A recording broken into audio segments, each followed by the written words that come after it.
ஒரு கார்த்திகை மாத கருக்கிருட்டு. செங்கல்பட்டிலிருந்து படப்பிடிப்பை முடித்துக்கொண்டு எம்ஜிஆர் அவர்கள் நடுநிசி 12 மணி வாக்கில் காரில் வந்து கொண்டிருக்கிறார். கண் விழித்தவாறே தனது காரில் எம்ஜிஆர் அவர்கள் வந்து கொண்டிருந்த பொழுது வழியில் போலீஸ் உடையில் நின்ற ஒருவரை பார்க்கிறார். எம்ஜிஆர் அவர்களின் கார் அவரை கடந்து செல்கின்ற போது எம்ஜிஆர் அவர்களின் நெஞ்சில் பொறி தட்டுகிறது. ஆள் நடமாட்டமே இல்லாத இந்த அர்த்த ராத்திரியில் அந்த போலீஸ்காரர் பஸ்ஸுக்காக காத்து நிற்கிறார் என்பதை எம்ஜிஆர் அவர்கள் புரிந்து கொள்கிறார். உடனே தனது டிரைவரிடம் காரை நிறுத்த சொல்கிறார் எம்ஜிஆர். கார் பின்னோக்கி வருகிறது.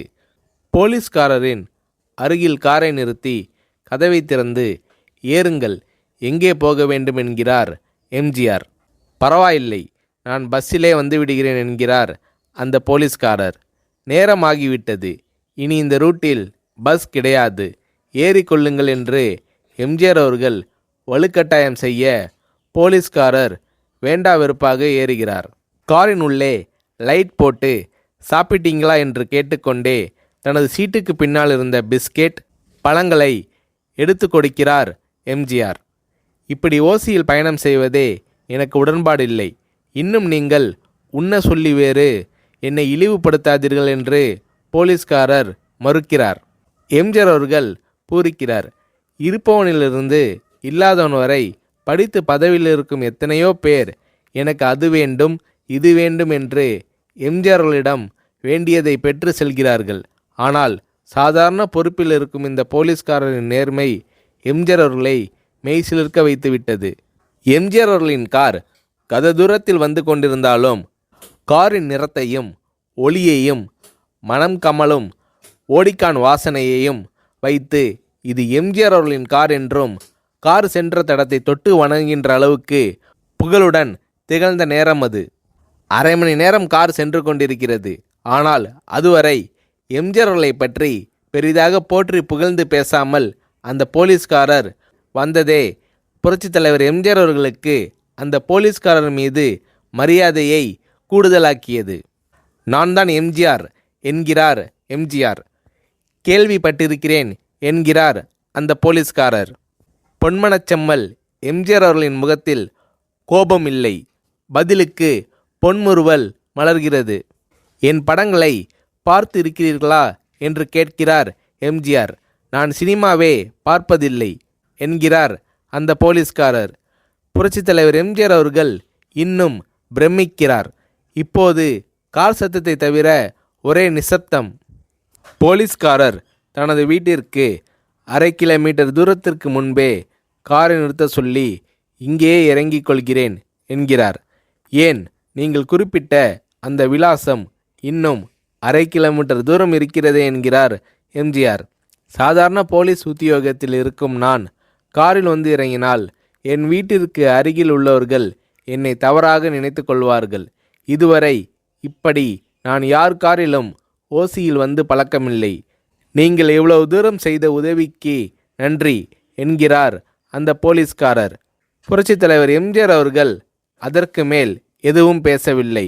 அவர் எந்த போலீஸ் ஸ்டேஷனில் பணிபுரிகிறார் என்பதை மட்டும் கேட்டு தெரிந்து கொண்டு கிளம்புகிறார்.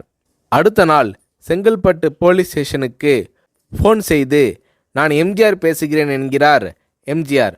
ஃபோனை எடுத்த டிஎஸ்பி உதறலோடும் உற்சாகத்தோடும் தலைவரே வணக்கம் என்கிறார். இரவு சந்தித்த போலீஸ்காரரை பற்றி விசாரிக்கிறார் எம்ஜிஆர். அந்த டிஎஸ்பி சொல்கிறார், நீங்கள் குறிப்பிடும் அவர் இன்று விடுப்பில் இருக்கிறார். அவர் கையூட்டு வாங்காதவர், கடமை தவறாதவர், காவல்துறையின் நேர்மைக்கு இவரே இலக்கணம். வெற்றிலை பாக்கு, பீடி, சிகரெட் போன்ற போதை வஸ்துக்கள், நாடகம், சினிமா போன்ற பொழுதுபோக்கு அம்சங்களையெல்லாம் இவர் அறியாதவர். கல்யாண வயதில் உள்ள 3 பெண்களையும் கரை சேர்க்க முடியாமல் கஷ்டத்தில் இருக்கிறார் என்கின்ற விபரம் டிஎஸ்பியால் எம்ஜிஆர் அவர்களுக்கு சொல்லப்படுகிறது. அவரை நாளை என் தோட்டத்திற்கு வர சொல்லுங்கள் என்கிறார் எம்ஜிஆர். கேட்டுக்கொண்ட டிஎஸ்பி உங்களோடு ஃபோனில் ஆளுக்கு ஒரு வார்த்தை பேச இன்ஸ்பெக்டர், சப் இன்ஸ்பெக்டர் உட்பட எல்லோரும் ஆசைப்படுகிறார்கள். ஃபோனை அவர்களிடம் கொடுக்கலாமா என்கிறார். எம்ஜிஆர் அவர்கள் கொடுங்கள் என்கிறார். பேசுகிறார். அந்த போலீஸ் ஸ்டேஷனே புண்ணியம் பெற்றதாக மகிழ்ச்சி அடைகிறார்கள் அந்த போலீஸ்காரர்கள். மறுநாள் அந்த போலீஸ்காரர் ராமவரம் தோட்டத்திற்கு அழைத்து வரப்படுகிறார். அவரிடம் பேப்பரில் மடித்த பெரிய பணக்கட்டை கொடுத்து, இதை வைத்து உங்கள் பெண்களின் கல்யாணத்தை நடத்துங்கள் என்கிறார் எம்ஜிஆர். போலீஸ்காரர் மறுக்கிறார். நான் ஏதாவது உங்களிடம் காரியமாற்ற சொல்லி அதற்காக கொடுத்தால் அது தவறு. என்னால் ஆக வேண்டியது உங்களுக்கும், உங்களால் ஆக வேண்டியது எனக்கும் எதுவும் இல்லை. நான் உங்கள் கூட பிறந்த ஒரு சகோதரனாக நினைத்து கொடுக்கிறேன், பெற்றுக்கொள்ளுங்கள் என்று சொன்ன பிறகு கேட்டும் கூட கிள்ளி கொடுக்காத கனவான்கள் வாழும் இந்த உலகில் ரோட்டில் நின்றவனை அழைத்து சென்று அள்ளி கொடுத்த எம்ஜிஆர் அவர்களின் கருணையில் நெகிழ்ந்து போய் பெற்றுக்கொள்கிறார் அந்த போலீஸ்காரர். பிறகு ஒரு தேதியில் புரட்சித் தலைவர் எம்ஜிஆர் அவர்களே சென்று அந்த போலீஸ்காரரின் 3 பெண்களின் திருமணத்தையும் நடத்தி வைத்து வாழ்த்தி இருக்கிறார்.